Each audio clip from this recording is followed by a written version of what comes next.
Meditation शुरू होगी 5 second बाद। 5, 4, 3, 2, 1 स्टार्ट।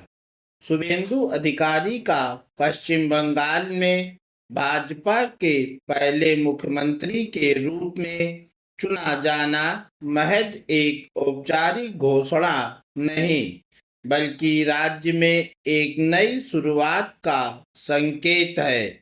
यह घटना इसलिए भी ऐतिहासिक है क्योंकि भाजपा ने पश्चिम बंगाल में अपनी राजनीतिक यात्रा तकरीबन शून्य से शुरू की थी, लेकिन पिछले एक दशक में उसने अपने संगठन और जनाधार का जिस तरह से विस्तार किया, वह भारतीय राजनीति के सबसे महत्वपूर्ण बदलावों में गिना जाएगा।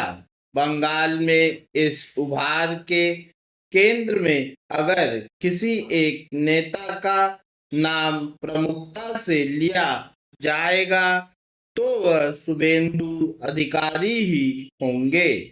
यह शुभेंदु ही हैं जो 34 वर्षों के वामपंथी शासन के बाद 2011 में सत्ता में आई ममता बनर्जी को उनके गढ़ में चुनौती देकर और नंदीग्राम से लेकर भवानीपुर तक सीधी लड़ाई में उन्हें परास्त कर पश्चिम बंगाल विधानसभा चुनावों के नतीजों का सबसे अहम चेहरा बनकर उभरे। हालांकि उनके लिए यहाँ तक का सफर आसान नहीं था। पश्चिम बंगाल के बारे में कहा जाता है कि जो सड़क जीत लेता है वह चुनाव जीत लेता है। पिछले करीब 5 वर्षों से शुभेंदु पूरी आक्रामकता के साथ बंगाल की सड़कों से लेकर विधानसभा तक दिखे हैं। शायद यही वजह है कि जनता ने इस बार उन पर भरोसा जताया है।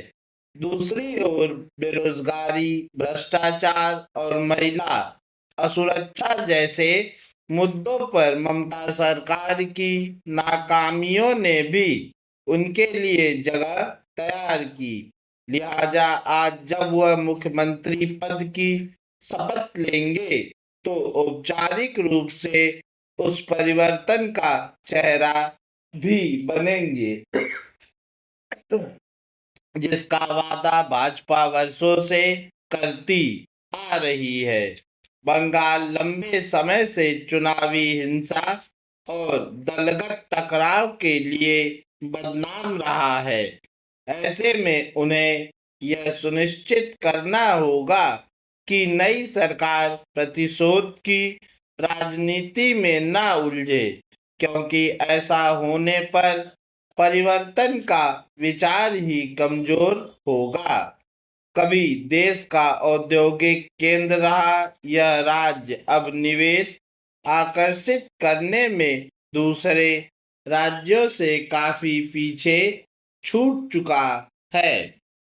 जाहिर है कि नई सरकार के सामने ठोस आर्थिक सुधारों की राह पर बढ़ने की भी चुनौती होगी। इसमें विपक्ष की भूमिका भी महत्वपूर्ण होगी।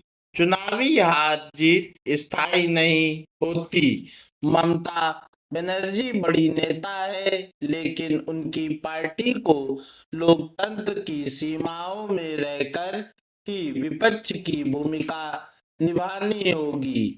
बंगाल ने हमेशा देश की राजनीति की दिशा दी है।